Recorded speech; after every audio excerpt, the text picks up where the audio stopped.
الحمد لله كفى وسلام على عباده الذين اصطفى اما بعد۔ شب برات کے سلسلے میں یہ بات درست نہیں ہے کہ اس رات میں کوئی عبادت مخصوص طریقے پر کی جائے۔ بعض لوگ اپنی طرف سے ایک طریقہ یا اپنی طرف سے نماز کے پڑھنے کا طریقہ متعین کرتے ہیں کہ پہلی رکعت میں فلاں سورت اتنی مرتبہ پڑھنی چاہیے، دوسری رکعت میں فلاں سورت اتنی مرتبہ پڑھنی چاہیے، وغیرہ وغیرہ۔ اس کا کوئی ثبوت نہیں ہے، یہ بالکل بے بنیاد بات ہے۔ بلکہ نفل عبادات جس قدر ہو سکے وہ اس رات میں انجام دینی چاہیے۔ نفلی نمازیں پڑھیں، قرآن کریم کی تلاوت کریں، ذکر کریں، تسبیح پڑھیں، دعائیں کریں، یہ ساری عبادات اس رات میں کی جا سکتی ہے، لیکن کوئی خاص طریقہ حضور اکرم صلی اللہ علیہ وسلم سے ثابت نہیں ہے۔ اور اسی طرح شب برات میں ایک عمل اور ہے جو ایک روایت سے ثابت ہے کہ وہ حضور اکرم صلی اللہ علیہ وسلم جنت البقیع میں تشریف لے گئے۔ اب چونکہ اس رات میں جنت البقیع میں تشریف لے گئے تھے، اس لیے مسلمان اس بات کا اہتمام کرنے لگے کہ شب برات میں قبرستان جائیں۔ یہ بات یاد رکھنا چاہیے، عظیم عالم دین حضرت مفتی محمد شفیع صاحب رحمۃ اللہ علیہ ایک بڑی کام کی بات بیان فرماتے تھے جو ہمیشہ یاد رکھنی چاہیے۔ فرماتے ہیں کہ جو چیز رسول اللہ صلی اللہ علیہ وسلم سے جس درجے میں ثابت ہے اسی درجے میں اسے رکھنا چاہیے، اس سے آگے نہیں بڑھانا چاہیے۔ لہذا ساری حیات طیبہ میں رسول اللہ صلی اللہ علیہ وسلم سے صرف ایک مرتبہ جنت البقیع میں جانا مروی ہے کہ آپ شب برات میں جنت البقیع تشریف لے گئے۔ چونکہ ایک مرتبہ جانا مروی ہے، اس سے ہم کو بھی چاہیے کہ اگر زندگی میں ایک مرتبہ چلے جائیں تو ٹھیک ہے، لیکن ہر شب برات میں جانے کا اہتمام کرنا، التزام کرنا، اس کو ضروری سمجھنا اور اس کو شب برات کے ارکان میں داخل کرنا اور اس کو شب برات کا لازمی حصہ سمجھنا اور اس کے بغیر یہ سمجھنا کہ شب برات نہیں ہوئی، یہ اس کو اس درجے سے آگے بڑھانے والی بات ہے۔ لہٰذا اگر کبھی کوئی شخص اس نقطۂ نظر سے قبرستان چلا جائے کہ حضور اکرم صلی اللہ علیہ وسلم تشریف لے گئے تھے، میں بھی آپ کی اتباع میں جا رہا ہوں، تو انشاءاللہ اجر و ثواب ملے گا، لیکن اس کے ساتھ یہ کرو کہ کبھی نہ بھی جاؤ۔ لہذا اہتمام اور التزام نہیں کرنا چاہیے، پابندی نہیں کرنا چاہیے۔ یہ در حقیقت دین کی سمجھ کی بات ہے کہ جو چیز جس درجے میں ثابت ہو اس کو اسی درجے میں رکھنا چاہیے، اس سے آگے نہیں بڑھنا چاہیے۔ اسی لیے حضور اکرم صلی اللہ علیہ وسلم نے فرمایا ہے مَن یرد اللہ بہ خیرا یفقہہ فی الدین۔ اللہ تعالیٰ جب کسی کے ساتھ خیر کا ارادہ کرتے ہیں تو اس کو دین کی سمجھ عطا فرماتے ہیں۔ اور اسی طرح نوافل گھر پر ادا کریں۔ بعض حضرات اس رات میں اور شب قدر میں نفلوں کی جماعت کرتے ہیں۔ پہلے صرف شبینہ با جماعت ہوتا تھا، اب سننے میں آتا ہے کہ صلاۃ التسبیح کی بھی جماعت ہوتی ہے۔ یاد رکھنا چاہیے ایک اصول حضور اکرم صلی اللہ علیہ وسلم نے جو بیان فرمایا ہے، ہمیشہ یہ اصول ہم اپنے سامنے ہوں۔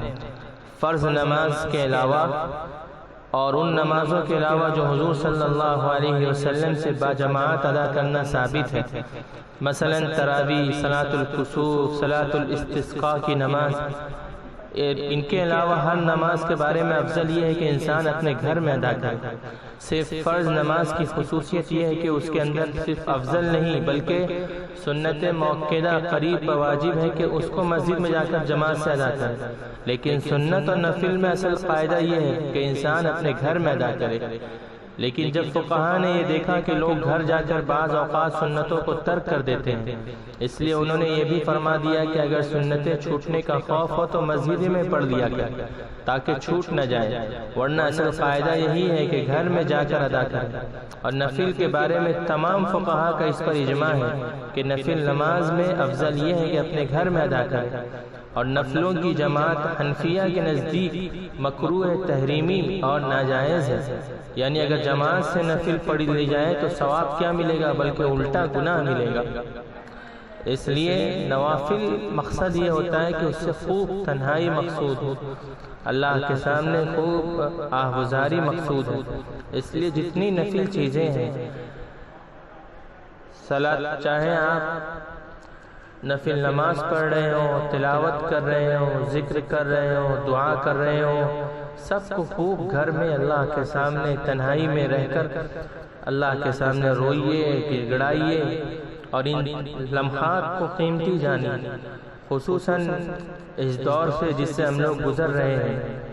اور یہ بات یاد رکھنا چاہیے، اللہ کے پاس جو چیز مطلوب ہوتی ہے وہ اخلاص مطلوب ہے۔ حضرت ڈاکٹر عبدالحی صاحب رحمۃ اللہ علیہ یہ بات فرمایا کرتے تھے، جب تم لوگ سجدے میں جاتے ہو تو سجدے میں سبحان ربی الاعلیٰ کئی مرتبہ کہتے ہو، لیکن مشین کی طرح زبان پر یہ تسبیح جاری ہو جاتی ہے۔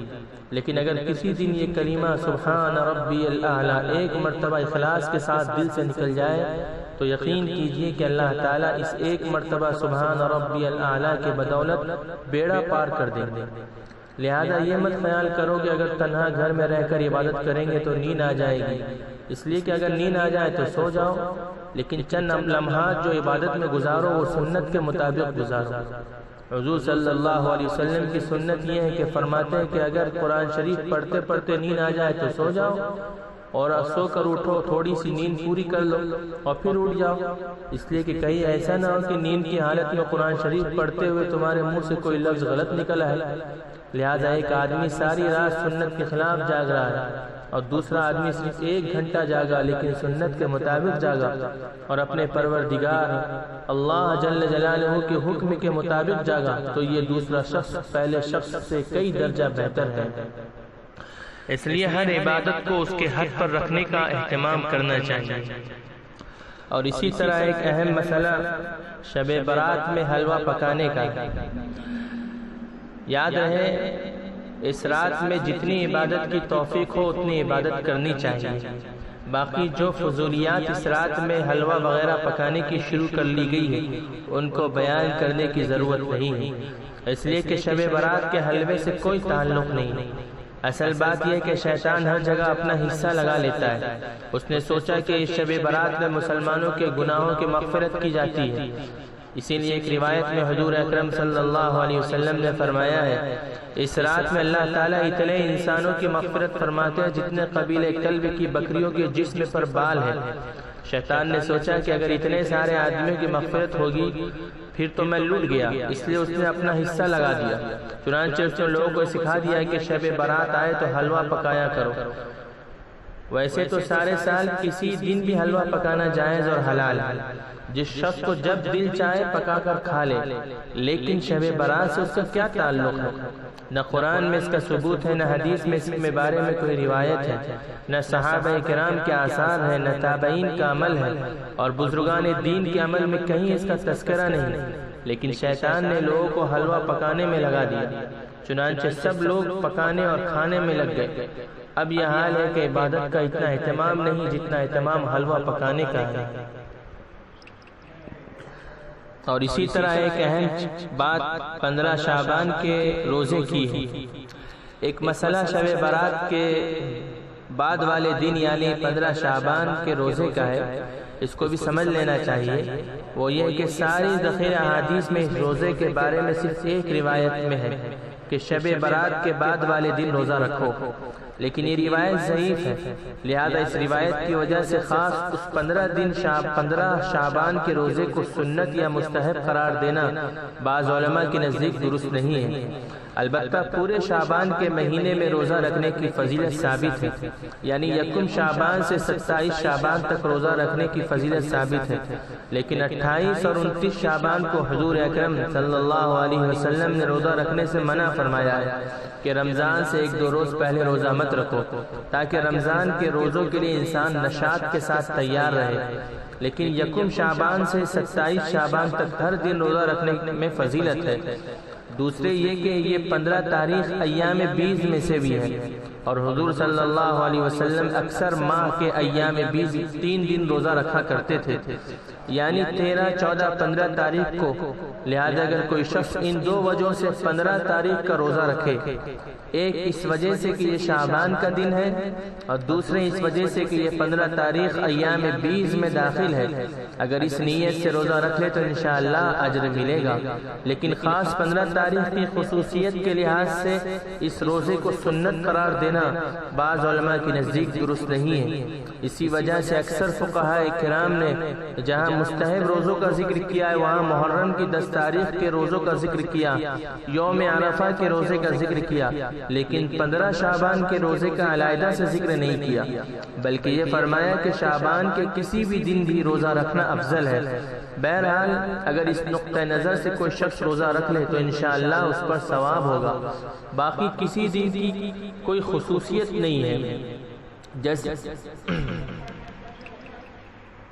اور آخری بات اور بہت بنیادی بات کہ ہمیں بحث اور مباحثے سے پرہیز کرنا چاہیے۔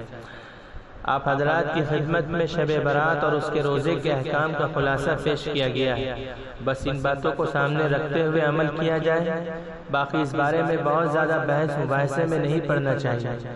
آج کل یہ مسئلہ کھڑا ہو گیا ہے کہ اگر کسی نے کوئی بات کہہ دی تو اس پر بحث مباحثہ شروع ہو گیا، حالانکہ ہونا یہ چاہیے کہ جب کسی ایسے شخص سے کوئی بات سنی ہے جس پر آپ کو اعتماد اور بھروسہ ہے تو بس اسی پر عمل کر لو۔ کوئی دوسرا شخص دوسری بات کہتا ہے تو پھر بحث میں مت پڑو، اس لیے کہ حضور اکرم صلی اللہ علیہ وسلم نے بحث میں پڑھنے سے منع فرمایا ہے۔ امام مالک رحمۃ اللہ علیہ فرماتے ہیں المراء یطفئ نور العلم، یعنی اس قسم کے معاملات میں آپس میں لڑائی جھگڑا کرنا، بحث